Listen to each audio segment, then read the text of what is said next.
Şimdi meme kanseri. Bu kelimeyi duyunca çoğumuzun aklına kabul edelim biraz korku geliyor. Ama bugün bu hikayeyi bambaşka bir açıdan anlatacağız. Çünkü bu aynı zamanda bir bilim, umut ve gerçekten de inanılmaz bir ilerleme hikayesi.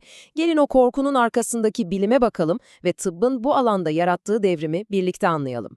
İlk olarak konunun ne kadar büyük olduğunu bir görelim. Düşünün ki dünya çapında kadınlarda teşhis edilen her 4 kanser vakasından biri meme kanseri. Bu sadece kuru bir istatistik değil, hayır.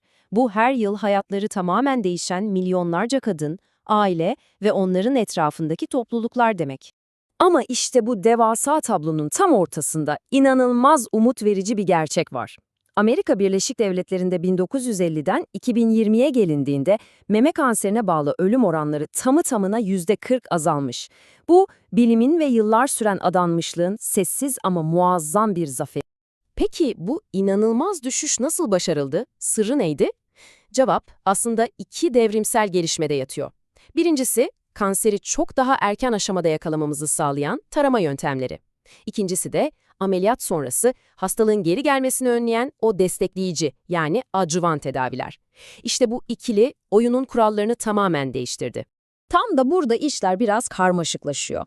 Şaşırtıcı ama gerçek, meme kanseri teşhisi alan kadınların en az yarısına baktığımızda yaşları ve cinsiyetleri dışında bildiğimiz tanımlanabilir hiçbir risk faktörü bulamıyoruz.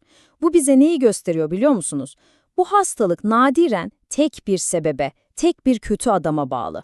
Genellikle çok daha karmaşık, çok parçalı bir yapboz gibi. Ama bu karmaşıklık bilim insanlarını yıldırmamış. Tam tersi, bir detektif gibi çalışıp ipuçlarını bir araya getirmişler ve riski etkileyen bir dizi faktör belirlemişler. Gelin şimdi bu risk haritasını birlikte bir inceleyelim. Bakın bu tablo risk faktörlerini adeta bir etki seviyesine göre ayırıyor. En solda riski 2 kattan daha az artıran, daha çok yaşam tarzı ve hormonal faktörler var. Ortadaki sütuna geçtiğimizde aile öyküsü gibi riski 2 ila 4 katına çıkaran daha güçlü etkenler görüyoruz. Ama en sağdaki sütun, işte bunlar oyunun kurallarını gerçekten değiştiren BRCA gen mutasyonları gibi riski 4 kattan bile fazla artıran faktörler. Genetik faktörler genellikle bütün ilgiyi üzerine toplasa da işte size çok şaşırtıcı bir gerçek. Meme kanserlerinin ezici çoğunluğu yani neredeyse %90'ı doğrudan kalıtsal değil. Bu ne demek? Genlerimiz kaderimiz değil, onlar denklemin sadece bir parçası. Bütün bu farklı riskler, farklı kökenler, insanın aklına tek ve çok önemli bir soru getiriyor. Acaba bizim meme kanseri dediğimiz şey tek bir hastalık mı? Yani bütün vakalar birbirinin aynısı mı? Cevap, modern tıbbın temelini oluşturan çok net ve kesin bir hayır. İşte bu basit gerçeğin anlaşılması tıp tarihinde bir dönüm noktası oldu ve tedaviye yaklaşımları kökünden tamamen değiştirdi. O hayır cevabı gerçekten de her şeyi değiştirdi. Çünkü şunu anladık, meme kanseri aslında tek bir hastalık değil. O, biyolojik olarak birbirinden tamamen farklı hastalıkları içinde barındıran bir şemsiye terim. Bu farklı hastalıkların kimliğini çözmemizi sağlayan anahtarın adı ise moleküler alt tipler. Kanser hücrelerinin kimliğini anlamak için 3 temel ipucuna yani biyobelirteçlere bakıyoruz. Bunları kanserin ne tür bir yakıtla çalıştığını bize söyleyen etiketler gibi düşünebilirsiniz. Mesela östrojen ve progesteron reseptörleri yani ER ve PR hormonlara duyarlılığı gösteriyor. Her iki ise hücrenin ne kadar agresif büyüdüğünü bize anlatıyor. İşte bu 3 belirtecin var olup olmamasına göre kanseri 4 ana gruba ayırıyoruz. Mesela luminal A tipi hormonlarla besleniyor ama daha yavaş büyüyor. Her iki zengin tipi adından da anlaşıldığı gibi gücünü her iki proteininden alıyor. Ve bir de bu 3 belirtecin hiçbirini taşımayan, bu yüzden de üçlü negatif olarak bilinen bazal benzeri tip var. Yani her birinin farklı bir kişiliği, dolayısıyla da tamamen farklı bir tedavi planı. İşte bu alt tipleri anlamak, o tek bedene uyan eski tedavi modelinden tamamen uzaklaşmamızı sağladı.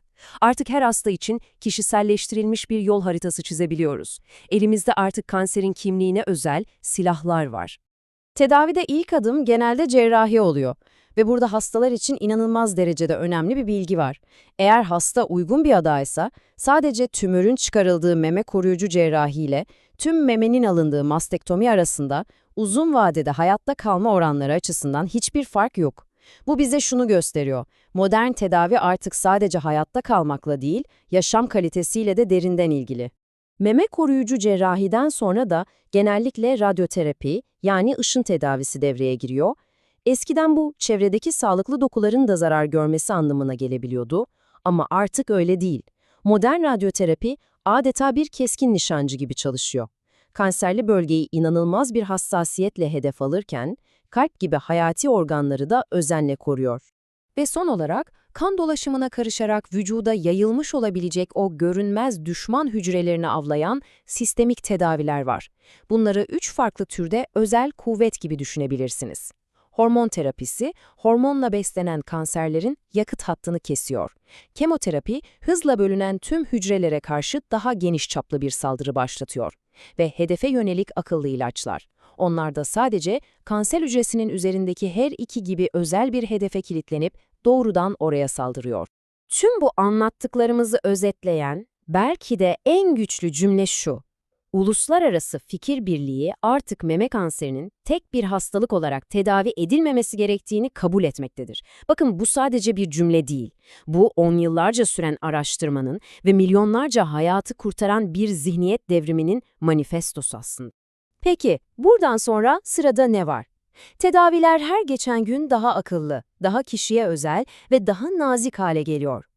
Bilimin önümüzdeki 10 yılda neleri başaracağını tahmin etmek gerçekten güç. Ama kesin olan bir şey var ki, bu umut hikayesi daha yeni başlıyor ve en heyecanlı bölümleri henüz yazılmadı.